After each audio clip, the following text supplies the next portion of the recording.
day everyone. I am Mary J. Saromines and I discuss to you all about the plants and their parts. Before I will start my discussion, let me tell you the importance of the plants and our earth. The plants is the primary source of food for humans and animals. Did you know the parts of the plants? Well, I will discuss to you at these lessons. First, the roots absorb water and minerals from soil and connected to stem. The stem supports the leaves? Yes, of course. Because it may bring the waters and minerals into the leaves. And next is the leaves. Leaves, food factory of the plants, and produce foods by the plants. The stems have two main functions. First, movement of water and minerals from the roots upward and movement of manufactured food downward. And how about the leaves? Leaves food manufacture of the plants and produce food used by the plants. Well, did you know about the flowers?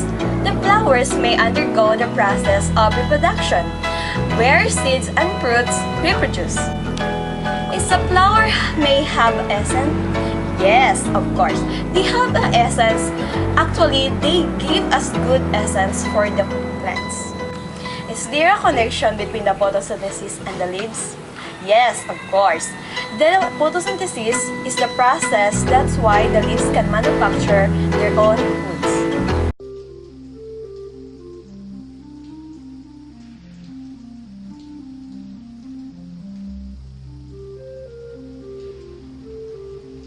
Green plants get their energy from the sun.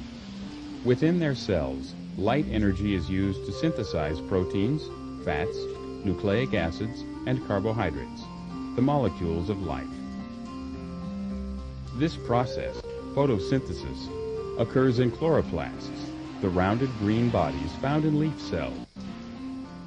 Elodea leaves are made up of just two cell layers, offering an unobstructed view of living chloroplasts. The orientation of the flowing cytoplasm determines the amount of light hitting each chloroplast.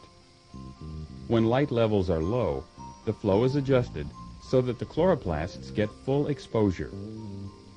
Under the more intense light of midday, they circulate around the sides of the cell, reducing exposure to harmful ultraviolet radiation while still receiving plenty of light for photosynthesis.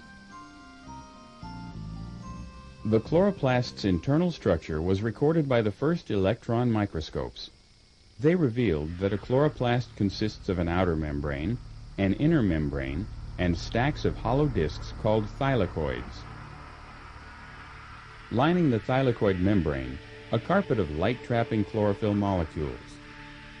The soup of enzymes surrounding the thylakoid discs and contained by the inner membrane is called the stroma. This is where the molecules of life are synthesized. Chlorophyll absorbs light energy in the red and blue regions of the spectrum. Green is reflected away, which explains the color of most plants. When a chlorophyll molecule absorbs a photon of light, the photon's energy transfers to an electron. These energized electrons travel to a reaction center chlorophyll, where they transfer to electron transport proteins embedded in the thylakoid membrane, beginning a process that yields high-energy compounds used in photosynthesis. Another reaction occurs on the thylakoid membrane. Water, H2O, is split into hydrogen ions and oxygen. Two oxygen atoms join to form O2 gas, given off as a waste product. The hydrogen ions are pumped into the thylakoid space. An enzyme provides an exit. As the hydrogen ions stream out through ATP synthase, energy from the outflow is used to synthesize ATP from ADP. ATP is life's universal energy carrier, supplying energy to drive biological chemistry in everything from bacteria to mammals. With a further input of energized electrons from another reaction center chlorophyll, NADPH, another powerful energy carrier, is generated. The depleted electrons return to the chlorophyll molecules ready to be excited by another photon of light. The ATP and NADPH generated by these light-dependent reactions provide energy for the light-independent reactions that take place in the stroma, using carbon dioxide as raw material. A key product molecule produced in this cycle of reactions is phosphoglyceraldehyde, PGAL for short. The cycle can continue as long as carbon dioxide and the energy carriers made in the light-dependent reactions are present. The output is a steady stream of PGALs. An enzyme converts two molecules of PGAL into a molecule of glucose sugar, a basic cell fuel. For long-term storage, plants convert glucose into starch, a storage product that is taken advantage of by animals of many kinds.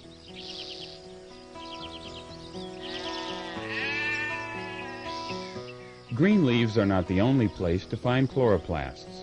Many kinds of single-cell protists contain them, hundreds in Euglena spirogyra, one in Chlamydomonas.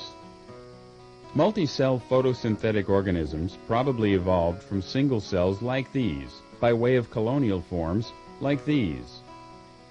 The largest colonies contain thousands of cells, some specialized for locomotion, and others for asexual and sexual reproduction. Such complex colonies were an evolutionary stepping stone to simple multicellular plants.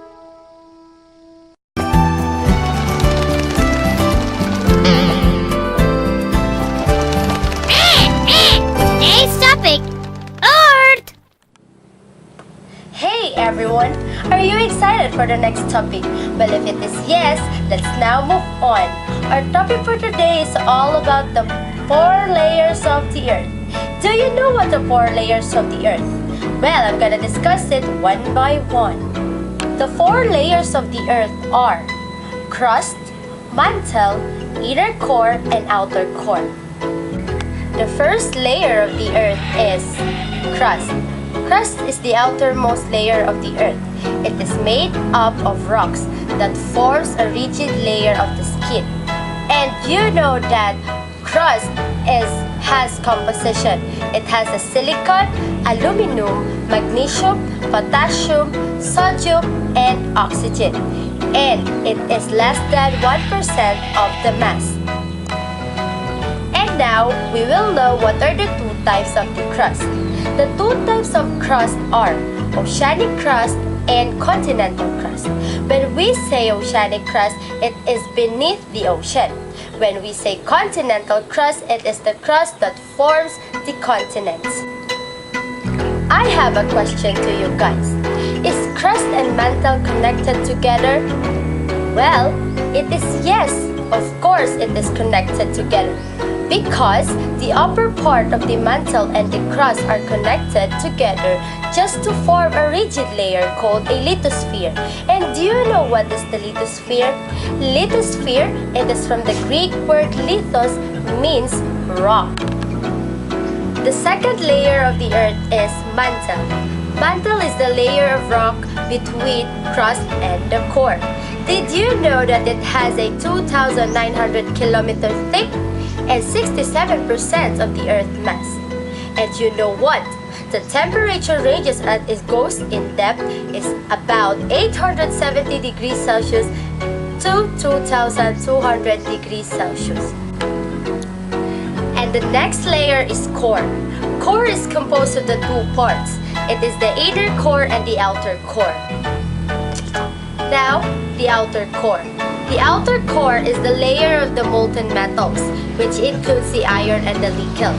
While the inner core, it is the dense ball of the solid metal that is also composed of the iron and nickel. Did you learn something about our topic? Well, if it is yes, let's have some recap. Do you recognize this? We call the Earth our home, but did you ever think about what our planet is actually made of?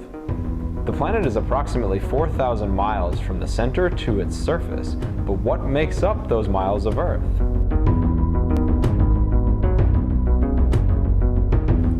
The Earth is divided into different layers, just like this cake. Each layer has its own properties and is composed of different materials. Many scientists believe that as the Earth cooled, the heavier materials sank to the center, and the lighter materials rose to the top. To better understand this, let's start our journey inside the Earth. Let's go. Okay. First, let's start with the part of the Earth that we live on, the outermost layer called the crust. The crust must be solid, or we'd sink into the Earth's insides. It is made up of rock and loose material. This layer is very thin in comparison to the other layers. The crust is about 5 miles deep beneath the oceans, and about 25 miles thick below the continents. The temperatures of the crust vary, from air temperature on the top to about 1600 degrees Fahrenheit in the deepest parts of the crust. Let's start digging. What is this place? This is the largest layer of the Earth, the mantle. The mantle is 1,800 miles thick. But before we talk about the mantle, we're going to look at two special parts of this layer that, together with the crust, have unique mechanical properties. The topmost layer is the lithosphere, which is a rigid layer made up of the crust and the upper layer of the mantle. It's typically about 60 miles thick. We can imagine the crust as the shell of the Earth. Actually, we can compare the Earth with a hard-boiled egg, and the lithosphere with its shell. The shell thickness divided by the radius of the egg gives a percentage of 2%. On the other side, the thickness of the lithosphere divided by the Earth radius works out to about 2% too. So the shell is to the egg what the lithosphere is to the Earth. The lithosphere essentially floats atop a semi-liquid layer known as the asthenosphere, which is about 60 miles thick. The material of which the asthenosphere is composed can be described as plastic-like. This allows the solid lithosphere to move around on top of the much weaker asthenosphere. The asthenosphere is a solid, but it is very hot, with properties similar to silly putty. Now that you know about these particular layers, let's get back to the mantle, though the name's not as fun as the other ones. The mantle is made of superheated rock. The temperature of the mantle varies from 1600 degrees Fahrenheit at the top to about 7900 degrees Fahrenheit near the bottom. Due to these great temperature differences from the bottom to the top, heat currents are generated that carry heat from the hot inner mantle to the cooler outer mantle, causing movements inside the Earth. Okay, now we're ready to learn about another main layer, the outer core. The outer core is a 1,400 mile thick liquid layer. It's mostly made of iron, so it's really heavy. The temperatures here range from 7,900 degrees Fahrenheit in the outer regions to 11,000 degrees Fahrenheit near the inner core. Without the outer core, life on Earth would be very different. The movement of liquid metals in the outer core creates the Earth's magnetic field, which allows us to use a compass. And here we are in the center of the Earth, the inner core. The inner core is a solid layer with a thickness of 780 miles. It's made of solid iron and nickel. Oh my gosh, it is really hot down here. The inner core may have a temperature of up to 13,000 degrees Fahrenheit, which is hotter than the surface of the sun. Many scientists believe it is kept in the solid state because of the extreme pressure from the other layers. Wait a minute. I'm pretty sure nobody else has come down here, so how do we know so much about the Earth's layers? Oh, the answer is actually quite simple. It's true we cannot study the Earth using our eyes, but we can use other senses. The most important thing we use to sense the Earth's insides are seismic waves, that are waves of energy caused either by earthquakes or by massive man-made explosions.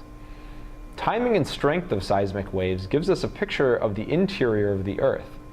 Seismic waves gradually bend and change speed as the density of rock changes. Another way to see the inside of the Earth is based on the analysis of rock material brought to the surface from greater depths by volcanic activity. These samples can give hints about the properties of the interior regions. Awesome! There's so much going on beneath your feet and you don't even realize it. I mean, first we started with the crust, then the mantle, then the outer core and the inner core. Each of these layers is so different. They have different behaviors, different compositions, and don't even forget about the lithosphere and the asthenosphere. but it really is getting hot down here, so I think I'm gonna go back to the surface.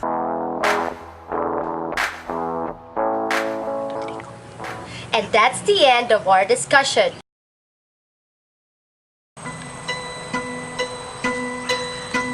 Hey everyone!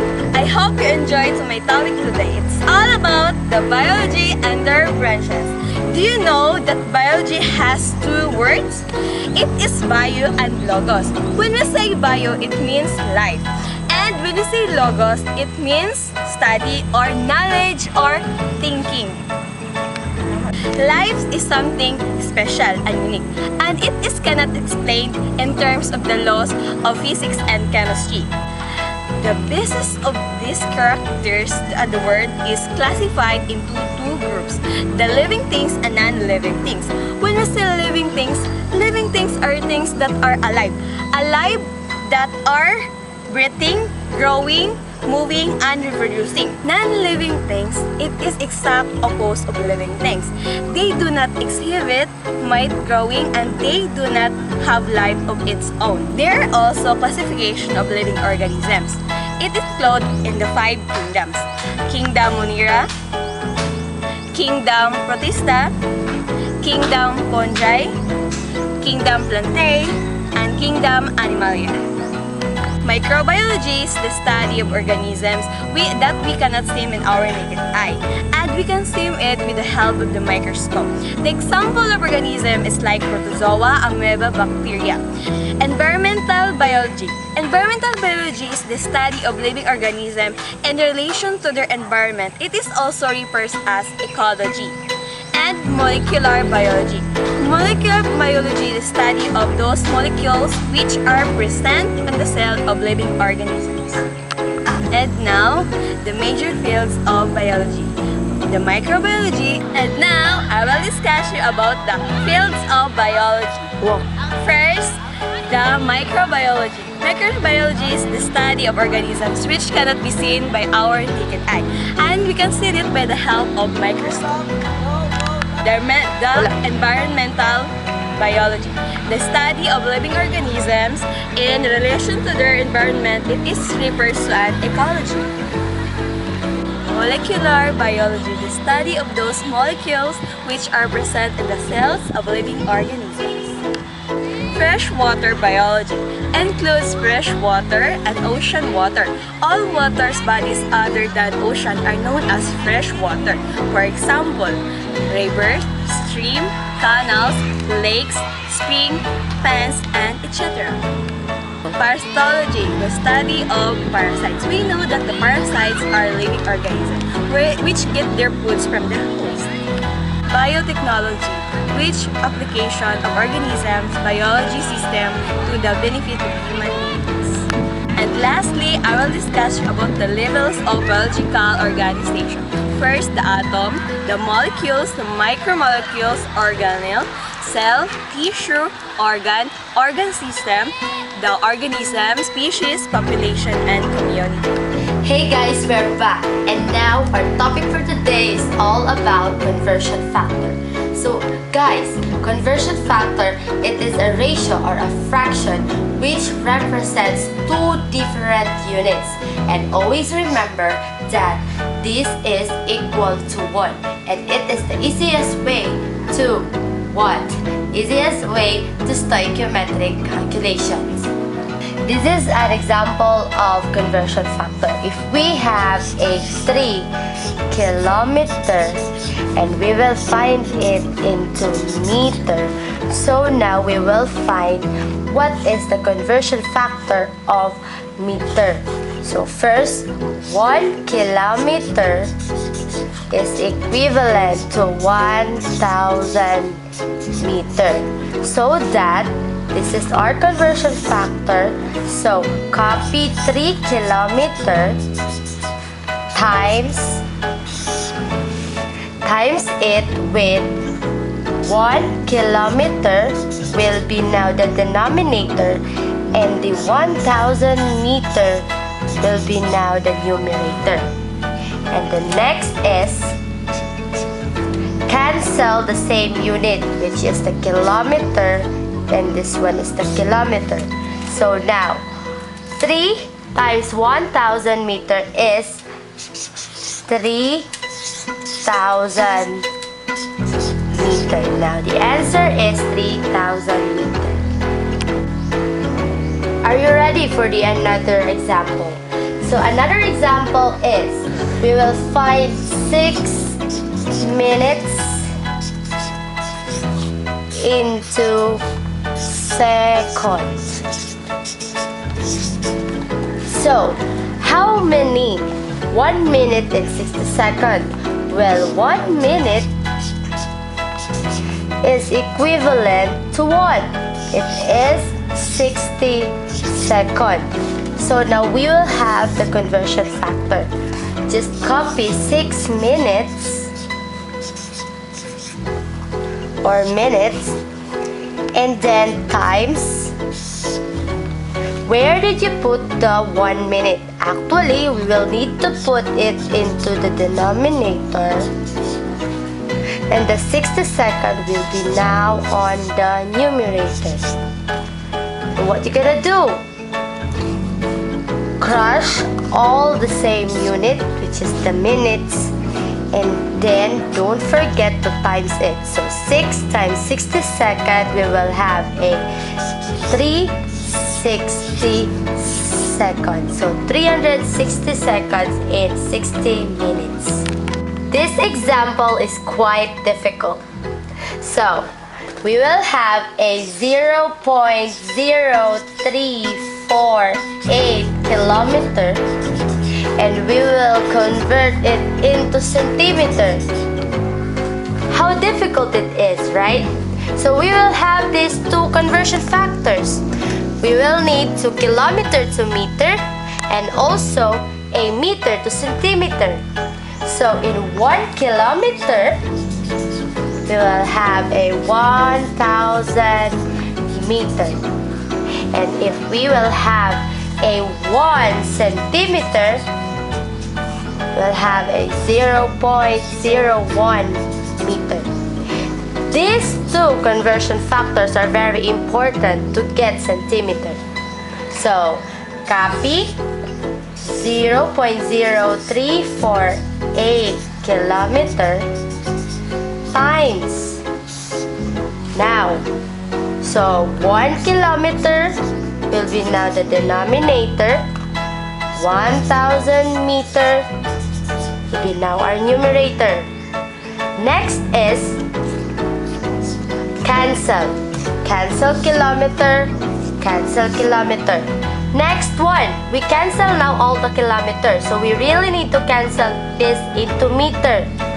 So 1,000 meter, we will have a 1 centimeter in the numerator, and the denominator will be 0.01 meter. So now on 1,000 meter, it is now the numerator cancel and the denominator will be cancelled. So the unit is being centimeter. So the answer is 3,480 centimeter.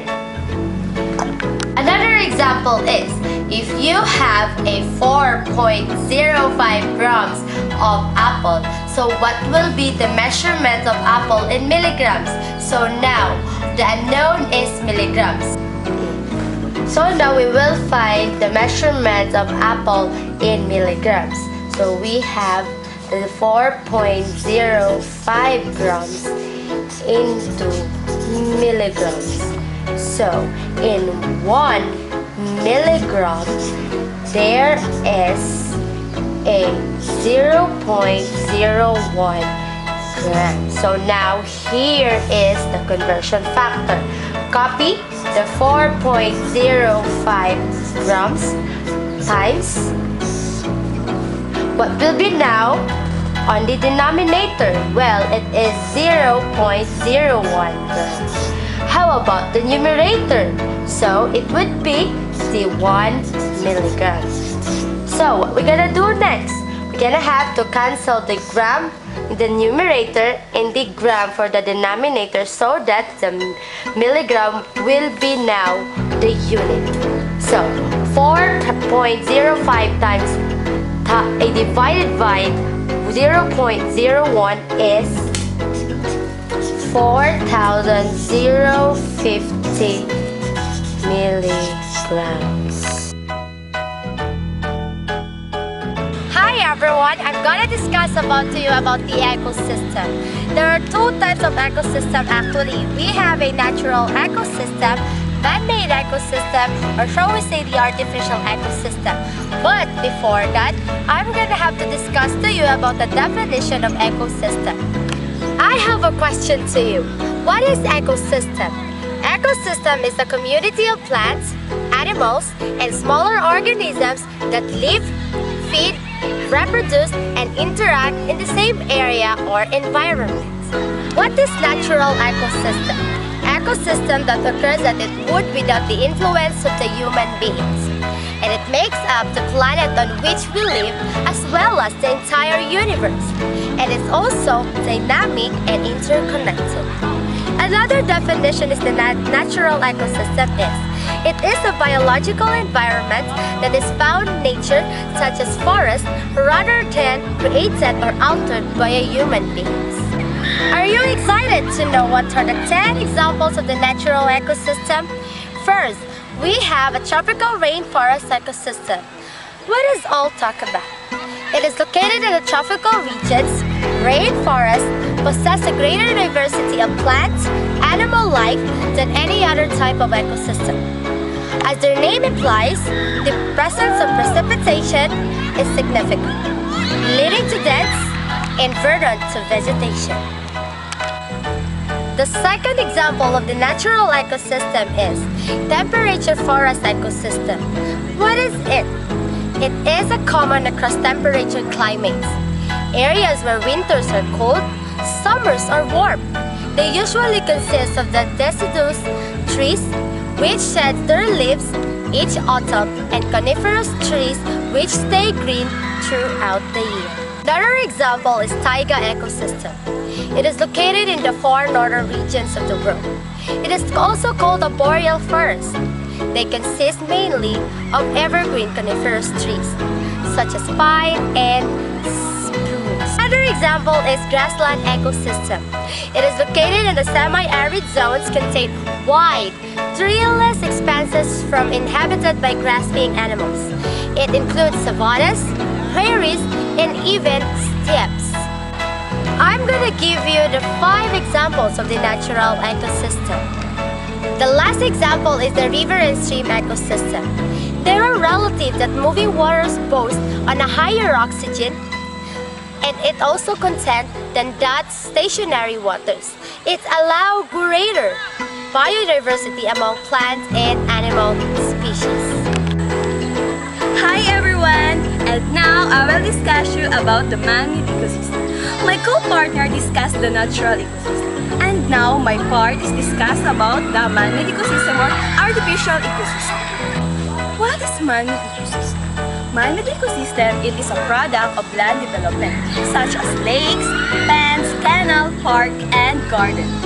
It is far less complex than natural ecosystem. Why? They have little organic diversity and their food waves are relatively simple.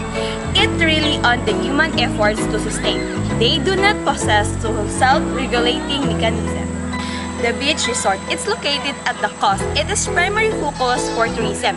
It is a place for relaxation and creation. Aquarius, a transparent tank of water in which fish and other water creation and plants are kept.